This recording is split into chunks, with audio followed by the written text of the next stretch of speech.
Jack द्वारा जल्द ही class 12 की परीक्षा ली जानी है। तो इसमें साइंस में जो JCRT है उसने मॉडल सेट जारी किया है।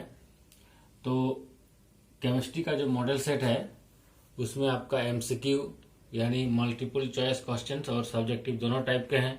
मल्टीपल चॉइस क्वेश्चन जो है उसके कुछ क्वेश्चंस है जिसको मैं इस प्रकार एक्सप्लेन कर रहा हूँ। जैसे पहला क्वेश्चन JCRT का मॉडल सेट में MCQ के रूप में दिया हुआ है, वो है the number of atoms in a body centred cubic unit cell that is in BCC of a mono atomic elementary substances. Hindi में बोलते हैं अंत केंद्रित घनीय एकक कोष्ठिका में परमाणुओं की संख्या होती है। इसके 4 ऑप्शन दिए हुए हैं। ऑप्शन ए में 1 है, बी में 2 है, सी में 3 है और डी में 4 है। यानी क्वेश्चन में पूछा जा रहा है कि जो BCC यूनिट सेल होता है, BCC का मतलब होता है body centred cubic unit cell, जिसको हिंदी में बोलते हैं अंत केंद्रित घनीय एकक कोष्ठिका। इसमें परमाणु की संख्या क्या होती है, उसके 4 ऑप्शन दिए गए हैं ABCD 1 2 3 4। इसका आंसर जो होगा वो होगा आपका बी का 2। तो 2 कैसे होगा, इसको रटना तो अच्छी बात है लेकिन रटते समय भूल भी जाते हैं बहुत आदमी। तो इसके लिए शॉर्ट क्या है, देखिए सबसे पहले हमको जानना है कि BCC का ये स्ट्रक्चर होता है। ये जो स्ट्रक्चर है वो क्या है, BCC यूनिट सेल का है। BCC का मतलब होता है कि इसका 8 कोना में 8 गो एटम, 8 कोना में 8 गो पार्टिकल्स रहेगा और एक पार्टिकल अलग से at the centre of the body रहेगा, जैसे कि आपका फिगर में दिख रहा है। तो 8 कोना में जो 8 पार्टिकल है, तो एक पार्टिकल का इस यूनिट सेल की तरफ भागीदारी होता है कितना, 1/8। ठीक है। The contribution of each particle present at the corner towards a single unit cell is 1/8 and total number of particles is 8। तो 1/8 गुना 8 कर देंगे।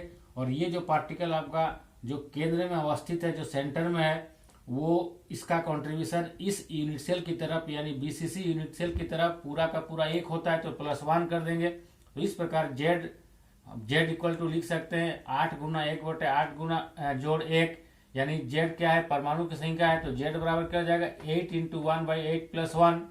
तो ये जो 8 × 8 + 1 कैसे आया है, तो 1/8 का मतलब हो गया कि एक पार्टिकल का इस यूनिट सेल की तरफ भागीदारी 1/8 है। तो सर गिनने पर पार्टिकल का संख्या कितना 8, तो 8 गुना 1/8 हो गया। और +1 का मतलब हो गया कि ये जो particle at the centre of the body है, इसका कंट्रीब्यूशन इस यूनिट की तरफ 100% है, इसको +1 हो गया। और +1 का मतलब हो गया कि ये जो particle at the centre of the body है, इसका कंट्रीब्यूशन इस यूनिट की तरफ 100% है, इसको +1 कर दिए। जो 8/1, ये 8 कट जाएगा तो 1 होगा, 1 जोड़ 1 बराबर कितना हो गया 2। तो Z बराबर हम लोग लिख सकते हैं क्या 2। तो Z क्या हो गया, परमाणु की संख्या। अतः BCC यूनिट सेल में परमाणु की संख्या कितना होगा, 2 होगा। क्वेश्चन नंबर 2 यानी प्रश्न संख्या 2 है the percentage of space occupied by spheres in a cubic closed packing that is CCP in 3 dimension is। Hindi में इस प्रकार है, त्रिविम में वर्ग निबिड़ संकुलन में उपलब्ध स्थान का कितना प्रतिशत गोला द्वारा घेरा जाता है। कहने का मतलब है कि जो CCP स्ट्रक्चर होता है, जिसको हम लोग बोलते हैं क्यूबिक क्लोज पैकिंग, तो जो CCP यानी क्यूबिक क्लोज पैकिंग होता है क्रिस्टल में, तो जो उसमें स्फेयर्स होता है, गोला होता है, वो कितना स्थान घेरता है उसके बारे में पूछा जा रहा है। इसका उत्तर होगा आपका सी नंबर 74%। देखिए चाहे CCP हो, HCP हो या FCC हो, ये समझने में तीनों एक ही चीज है। यानी CCP में पैकिंग परसेंटेज अगर 74% है, तो HCP यानी हेक्सागोनल क्लोज पैकिंग में भी 74% होगा। और FCC मतलब face centred cubic unit cell में भी इसका क्या होगा, पैकिंग एफिशिएंसी कितना होगा आपका 74%।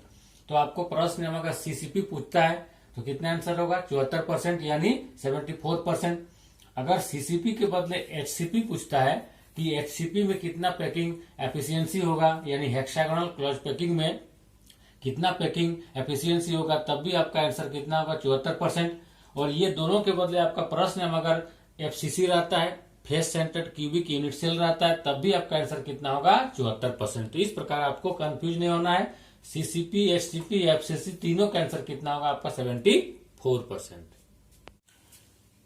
क्वेश्चन 3 है molarity of an aqueous solution containing 40 gram of NaOH into litre of solution is, यानी 2 लीटर जलीय विलयन में 40 ग्राम NaOH उपस्थित है, जलीय विलयन की मोलरता क्या होगी। देखिए इस क्वेश्चन में ऐसा है कि एक जलीय घोल है यानी जलीय विलयन है, तो जलीय विलयन किसका है, तो NaOH को पानी में डाल दिए हैं, तो NaOH कितना है 40 ग्राम है, और जब 40 ग्राम को हम लोग पानी में डाल दिए तो पानी में डालने के बाद जब विलयन बन गया उस विलयन का मात्रा कितना है 2 लीटर है।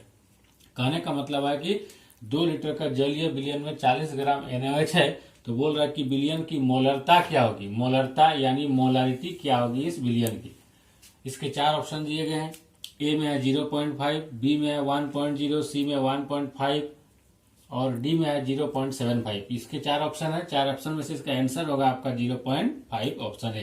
कैसे होगा देखिए, हमको क्या करना है कि सबसे पहले मोलारिटी का जो न्यूमेरिकल सॉल्व करने वाला फॉर्मूला है उसको याद रखना है। देखिए यहाँ पर मैं बता रहा हूँ, मोलारिटी को कैपिटल M से लिखते हैं, यानी ये हो गया आपका M, ये M बराबर होता है W इन ग्राम मतलब mass of solute in gram divided by M into M मतलब हो गया molar mass of solute into V मतलब हो गया volume of solution in litre. देखिए यहाँ पर क्या है, ये सॉल्यूशन है लीटर में, यानी शॉर्ट फार्मूला ये हो गया, इसको आपको याद रखना है क्या, M बराबर W divided by molar mass into V।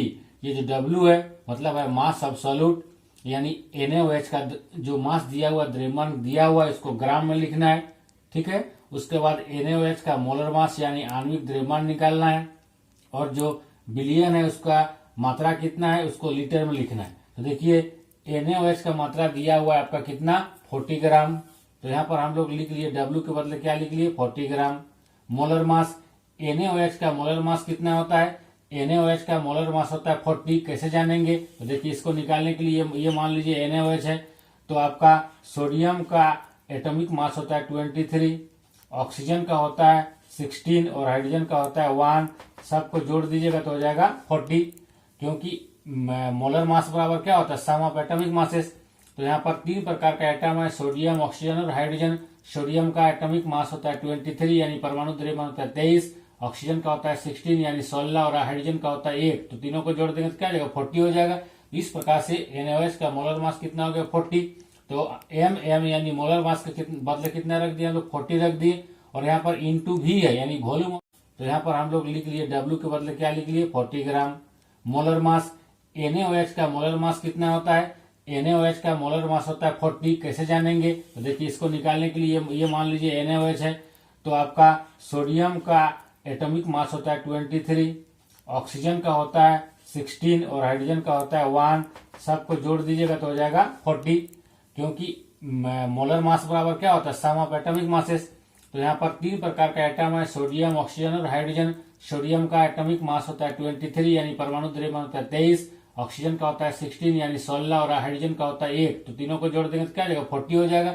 इस प्रकार से NaOH का मोलर मास कितना हो गया 40, तो M यानी मोलर मास के बदले कितना रख दिया हम लोग 40 रख दिए, और यहाँ पर इंटू V है यानी volume of solution in litre. विलयन का आयतन क्या है, तो विलयन का आयतन देखिए यहाँ पर दिया हुआ है 2 लीटर, तो हम लोग क्या किए V की जगह बैठा दिए 2 लीटर, क्योंकि वॉल्यूम ऑफ सॉल्यूशन क्या होता है हमेशा लीटर में होता है, और यहाँ पर भी प्रश्न में भी क्या है लीटर में दिया हुआ, तो हम लोग यहाँ 2 लगा दिए, यानी M बराबर क्या हो गया 40/40 इंटू 2, तो 40 कट गया 1/2 हुआ, 1/2 यानी हो जाएगा 0.5। तो इस प्रकार से आंसर हो जाएगा इसका 0.5 ऑप्शन ए।